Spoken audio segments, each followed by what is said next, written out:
ஒரு ஊரில் இஷாம் என்ற ஒரு பையன் இருந்தான். அவன் காலையில் காட்டுக்கு சென்றான். காட்டுக்கு போகும்போது அங்கே ஒரு டிராகானோட முட்டை கிடைக்கிறது. அந்த முட்டையை பார்த்து ரொம்ப அசந்து போகிறான். என்ன இப்படி இருக்குன்னு. அந்த முட்டையை வீட்டுக்கு கொண்டு வந்து ஒரு பெட்டியில் வைத்து தினமும் பார்க்குறான் அந்த முட்டை என்ன எப்படி இருக்குன்னு. பிறகு அந்த முட்டையிலிருந்து ஒரு டிராகன் குட்டி வருது. அதை பார்த்து இஷாம் வியந்து போகிறான். தினமும் அது கூட விளையாடுறான்.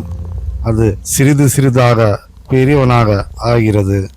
பிறகு அதற்கு ஃப்ரூட் உணவுகள் கொடுக்கின்றான். தினமும் அதற்கு உணவு கொடுத்து கொடுத்து அந்த டிராகன் நல்லா தினமும் வளர்ந்து கொண்டே செல்கிறது.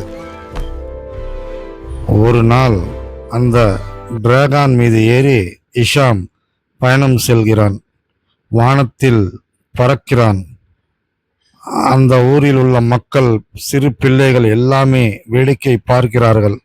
இஷாம் பறப்பதை பார்க்கிறார்கள். அந்த ஊரில் ஒரு கொள்ளை கூட்டம் அந்த டிராகனை பார்க்கிறது. எப்படியும் அந்த டிராகனை நாம் பிடித்து விடவும் என்று எண்ணி இஷாமும் அந்த டிராகனும் பறக்கும் போது அந்த டிராகனை அவர்கள் பிடித்து கொள்கின்றனர்.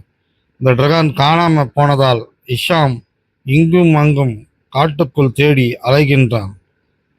காட்டில் அந்த டிராகனின் கால் தடயங்களை பார்த்து இந்த பக்கம்தான் அந்த டிராகன் கொண்டு போயிருக்கிறார்கள் என்று அதை தேடி செல்கின்றார்.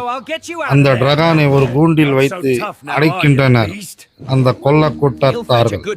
பிறகு அந்த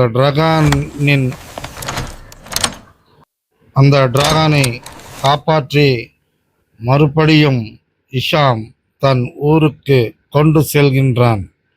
அந்த டிராகனும் இஷாமும் மிகவும் சந்தோஷத்தில் செல்கின்றனர். ஊர் மக்கள் மிகவும் வரவேற்கிறார்கள் அந்த டிராகனையும் இஷாமையும். மக்கள் மிகவும் சந்தோஷப்பட்டு நிம்மதியாக வானத்தை பார்த்தவாறு இஷாம் உட்கார்ந்து சிரிக்க